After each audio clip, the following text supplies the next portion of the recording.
गजपति जिला हेउछि आदिवासी अध्युषित अंचल। एथिरे ख्रिस्टियन संप्रदायर लोक माने बसवास करते। एही जिले किछि असामाजिक गोष्ठी एवं किछि असामाजिक दल सक्रिय भावे ख्रिस्टियन संप्रदायर लोक मानकु विभिन्न प्रकार अनैतिक कार्य शोषण जातीय मनोभाव एवं वर्तमान धर्म परिवर्तन आख्या दे विभिन्न समय रे निरीह लोकंकु भाईचारा नष्ट करिबारे लागिछथि एवं विभिन्न उपासना सभा समिति एवं चर्च गुड़ी को विरोध करिबारे लागिछथि। तेणु एहाकु किपरि दमन कराजिबो ताहार उचित पदक्षेप पाई आज गजपति जिलार मोहना कैथोलिक चर्च रो पारिश हॉल रे एक जरूरी बैठक करा दिथिला। एथिरे गजपति जिलार प्रत्येक ख्रिस्टियन संप्रदायर धर्मावलंबी जोग देथिले। ए सभार आयोजन रे मुख्य वक्ता father Ajay Singh, dear Pallav Lima, dear Vimalkant Nayak एवं प्रकाश कुमार त्रिपाठी सह मुख्य अतिथि तथा एआईसीसी ह्यूमन राइट्स जिला vice president dear Chetan Kumar Digal एवं फादर इसाक नायक जोगदे निजर मत व्यक्त करी जिले में हेउथिबा खल प्रकृतिर गोष्ठी मानकु किपरि जवाब देबा एवं आमर अधिकार साब्यस्त करने सह आगामी दिन में ख्रिस्टियन मंच तरफ कौन खल संप्रदाय मानक द्वारा शोषण शिकार हेले सेमानकु उचित जवाब दियापरे एकता आदर्श एवं स्वाभिमान विचार करागला। इस सभारे प्रेसिडेंट राम दलबेहेरा, सेक्रेटरी रसनंद पाणी, जिला प्रेसिडेंट लिविंगस्टोन गमांगो, कोषाध्यक्ष प्रसन्न माली सहित सभ्य देवानंद नायक, अभय परिचा, बेलेंतीना माझी, जुलियान नायक, जिखरियो सबर, मानुएल सिंचाणी, विक्रम दत्त, सामल, प्रशांत बीरू, सागर बलियार सिंह सह मान्यगण्य व्यक्ति बहु मात्रा जोग देथिले। शेषरे किछि उद्बोधन दे राम दलबेहेरा सभाटी को सांग करथिले।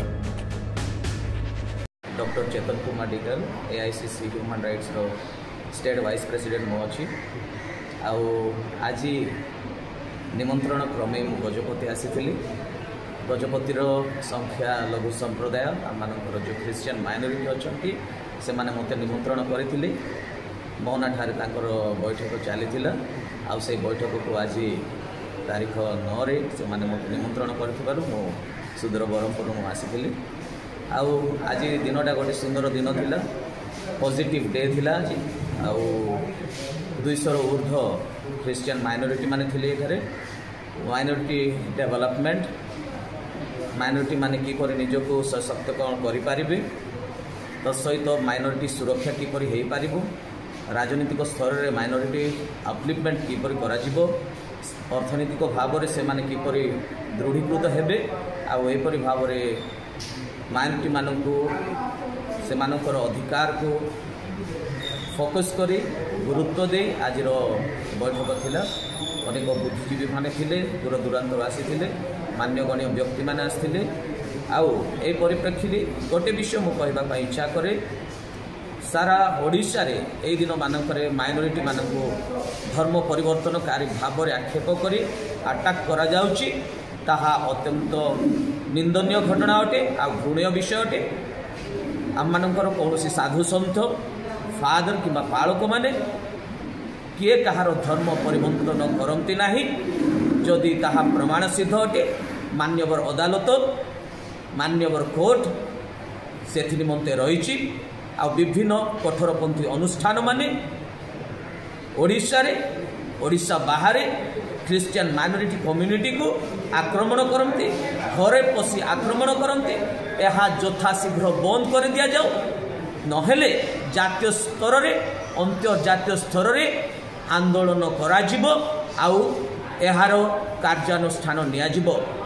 माइनोरिटी माने आज निष्पत्ति नैचंती ए विषय रे जे आम लोक मानकु किपरि भाव रे धर्म परिवर्तनकारी भाव रे विभिन्न प्रकार भाव रे आक्षेप करी आक्रमण करा जाए, ताहा यथाशीघ्र बंद करा जाओ।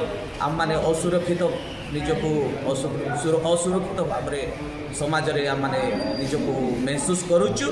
आउ माइनोरिटी वॉइस ताहा ही थिला। आम लोक माने जहा आज प्रतिक्रिया देइचंती ए ऊपर से माने मिलित भाव रे निष्पत्ति नैचंती। आम मानको मान्यगण्य व्यक्ति माने निष्पत्ति नैचंती। आम मानको सुरक्षा दिया जाऊ। आउ सरकार को यह मानको प्रतिश्रुति अटे आ नवेदन अटे, सरकार मानक सुरक्षा दिंतु, माइनोरिटी मानक सुरक्षा दिंतु।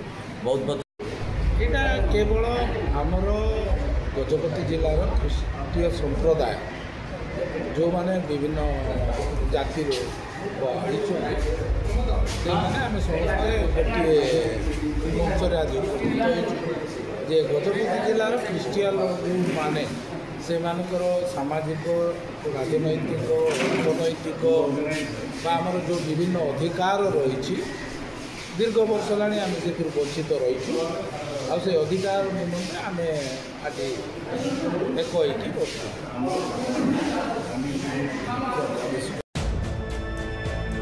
गजपतिर धीरेन्द्र नायकों रिपोर्ट निरपेक्ष।